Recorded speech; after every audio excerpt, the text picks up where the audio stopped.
In crypto, real compliance isn't just policies and tools. It's how people actually behave when no one is watching. In this topic, we'll see how NovaX and FinBridge turn tick-the-box rules into a genuine company-wide responsibility. Compliance in crypto can't be a lonely checkbox exercise owned by one stressed team. In this course, we'll treat it as a shared guardrail that shapes every decision: product, engineering, growth, and leadership. When everyone owns the risk together, the business can move faster, safer, and with far fewer unpleasant surprises. Crypto is a crucible because three forces collide. First, unprecedented speed.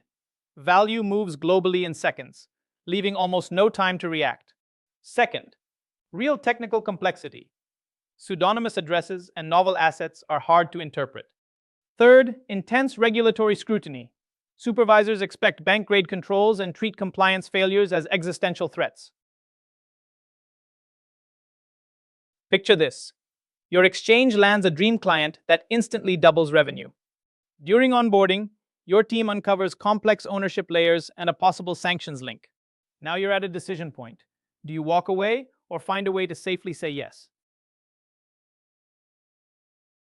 This is the classic compliance crossroads.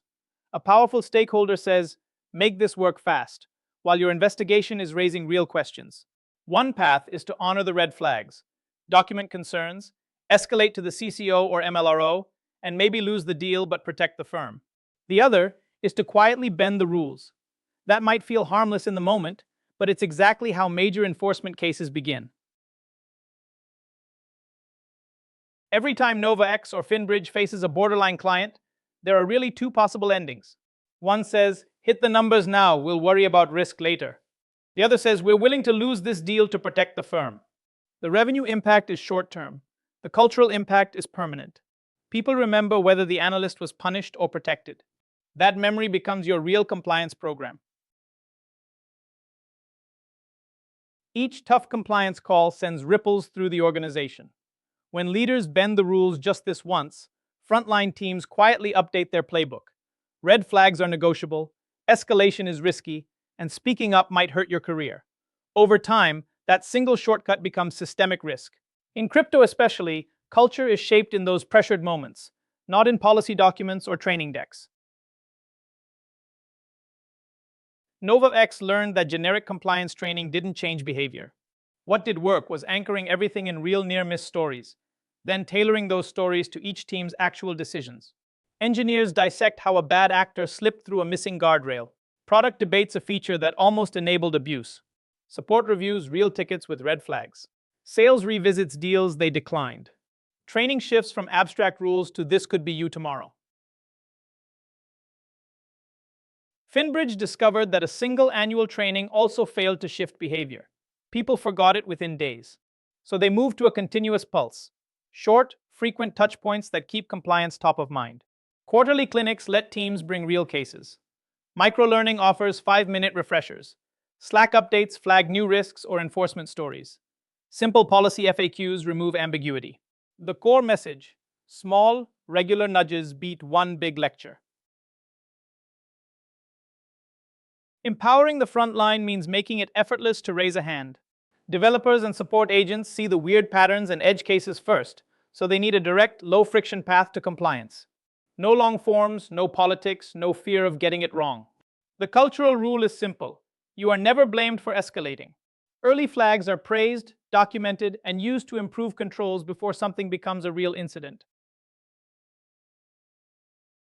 Clean growth means sales and product leaders win only when the business grows safely. Targets like volume and speed are balanced with risk outcomes such as zero breaches, timely SARs, and strong audits. Make this balance explicit in goals, bonuses, and promotions. If someone hits numbers but cuts compliance corners, that's failure. If they raise a concern early, that's success, even when it slows a deal. For crypto compliance to work, people must feel safe raising concerns. That starts with a real non-retaliation commitment. Nobody gets punished for speaking up in good faith, even if it turns out to be a false alarm. Then you give options. Some will talk to their manager, others prefer an independent ombudsperson, others an anonymous channel. Multiple paths, one goal. Concerns are captured, assessed, and acted on without fear. To really embed compliance culture, treat it as a shared workflow, not a final checkpoint. Product teams bake compliance into design and UX decisions.